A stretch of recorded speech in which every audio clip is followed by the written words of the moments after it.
রাজ্য দেশে বিভিন্ন অপরাধজনিত ঘটনার সাথে জড়িত থাকেন মুসলিম ধর্মাবলম্বীরা। রাজ্য বিধানসভা চলতি অধিবেশনে নিজের বক্তব্য তুলে ধরতে গিয়ে নাকি এমনটাই অভিযোগ করলেন বক্সনগর বিধানসভা কেন্দ্রের বিধায়ক তোফাজ্জল হোসেন। পবিত্র বিধানসভা একটি জাতির উদ্দেশ্যে বিধায়কের এই ধরনের মন্তব্যের তীব্র প্রতিবাদ ও নিন্দা জানায় যুব কংগ্রেস নেতা শাহজাহান ইসলাম। বিধানসভায় মিথ্যা ও ভুল তথ্য দেওয়ার জন্য অবিলম্বে বিধানসভার রেকর্ড থেকে মুছে ফেলার দাবি জানান যুব নেতা। নতুবা আগামী দিন গোটা রাজ্য জুড়ে বৃহত্তর আন্দোলন গড়ে তোলার বার্তা দিলেন শাহজাহান ইসলাম। রাজ্য বিধানসভায় চলছে এখন স্বল্পকালীন অধিবেশনের প্রথম দিন নিজের বক্তব্য তুলে ধরতে গিয়ে বক্সনগর বিধানসভা কেন্দ্রের শাসক দলের বিধায়ক তোফাজ্জল হোসেন বলেন, দেশ ও রাজ্যে বিভিন্ন অপরাধজনিত কর্মকাণ্ডের সাথে জড়িত মুসলিম জাতি।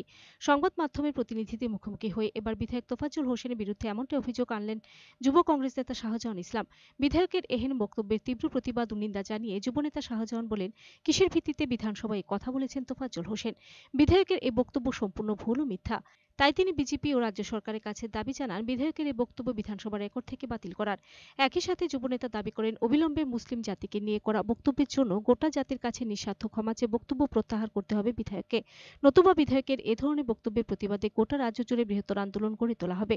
যুবনেতা অভিযোগ করেন, নিজের মন্ত্রিত্ব লোভের জন্য এবং সরকার পক্ষকে খুশি করার জন্য একটা জাতির বিরুদ্ধে মিথ্যা কথা বলতে পারেন না।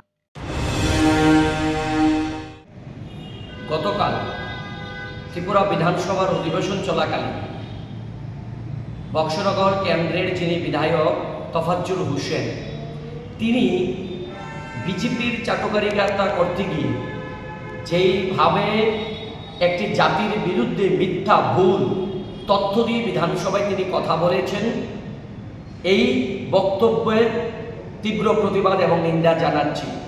তিনি বলেছেন, আমাদের রাজ্যে এবং গোটা দেশে বিভিন্ন অপরাধমূলক কর্মকাণ্ডের সঙ্গে নাকি মুসলিম জাতিরা নাকি জড়িত থাকেন।